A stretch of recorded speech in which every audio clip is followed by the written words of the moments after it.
Add some ice. Virtual must-win for the Edmonton Oilers, down 0-2 to Florida in the Stanley Cup Final series. Switch to Edmonton, and boy, were they ready. What a fan base that is. Panthers looking to take a 3-0 series lead. Oilers needing a win at home. Alexander Barkov, the captain of Florida, he is back and healthy, ready to play. Oilers power play midway through the first. Zach Hyman and Connor McDavid in front. No. Take another look. McDavid gets a shot on Sergei Bobrovsky, but he can't find the back of the net. But at least they got in a good area to attempt to score for a change. Under a minute later, McDavid to Leon Draisaitl, and Bobrovsky is there with a great save. Doesn't have to be pretty. You just have to stop the puck, and that's what Bob does. Panthers kill off another Oilers power play. That's been a big story of this series. Just over 3 to go in the first, still scoreless. Draisaitl to McDavid. The save is made again by Bobrovsky. The best tandem in hockey. Scoreless. McDavid and Draisaitl can't get anything going. So the game is scoreless still. Final minute of the period, 4-on-4 hockey. What a story is Gustav Forsling. He'll put it on net. Sam Reinhart deflects it in for the goal. What a play. A simple play by Forsling. Just get it to the net. He knew Reinhart was there, and the Panthers had a 1-0 lead heading into the second period. Early second period, still 1-0. Warren Foegele of Edmonton. Oh, he's in all alone. And this time they score with a breakaway. This time, instead of deking around like Edmonton did the other game, Foegele just shot and beats Bobrovsky. And we are tied at 1. And the crowd, not only inside but outside Rogers Place, is going crazy after Foegele gets them back in the game. And Luosterainen finds a wide-open Vladimir Tarasenko, and he scores. I mean, look at this play. Stuart Skinner made the big mistake behind the net. Tarasenko cashes in, the veteran, as he always does, with the big goals. It's 2-1 Florida. Matthew Tkachuk, he's going to find Sam Bennett, and the Panthers score again. Oilers coach Chris Knobloch and the fans speechless. Take another look. Bennett checks into the boards, then slides out in front to score his 7th goal of the postseason, and the Panthers are up 3-1. Just 90 seconds later, Barkov and Evan Rodriguez take off down the ice. Rodriguez to Barkov, who scores his 7th of the postseason. He also had an assist in this game. And I'm telling you, Barkov, Bobrovsky, either of those guys will win the Conn Smythe. Panthers with a monster second period, scoring 3 goals in just over 6 minutes to take the life out of the building. Now it's 4-2 Florida. Brett Kulak fires it on net, and Ryan McLeod deflects it in. And suddenly we have a 1-goal game.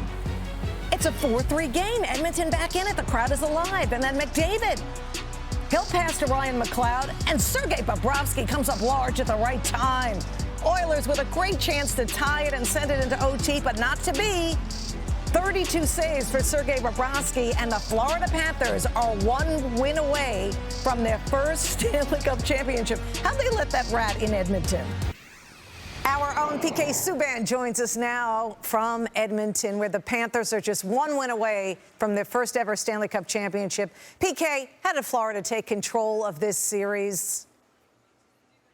Well, first of all, they look like a team that had been here before. They continue to not get rattled even when things don't go their way. When first faced with adversity, they stick to the plan. And then when you have all-stars that play like superstars, Sasha Barkov was all-world once again, highly impactful in both zones, both sides of the puck. And then Sergei Bobrovsky was their first star, no doubt. In my opinion, the front runner for the Conn Smythe. He's the backbone of this team.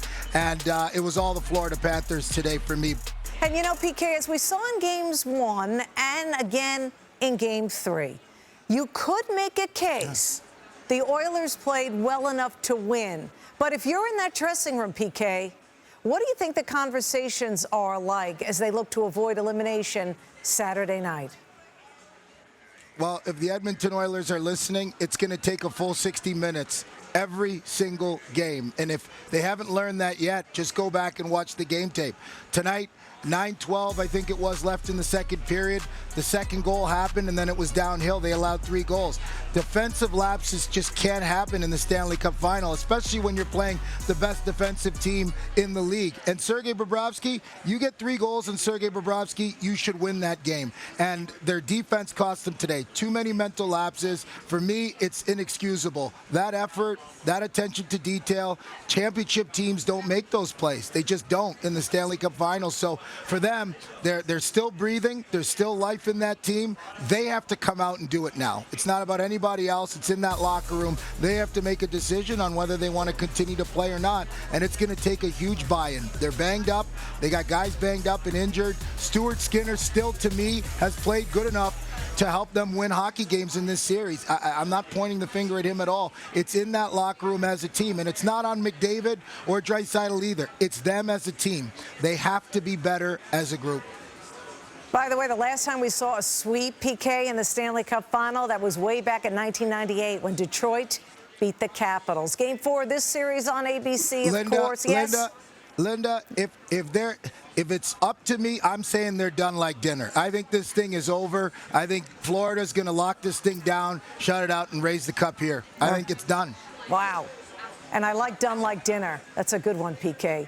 Hey, thanks done for the like time. Dinner. Done like dinner. I'm getting hungry. Game 4 on Thanks, ABC. Linda. Thanks, PK. Appreciate you. You're welcome.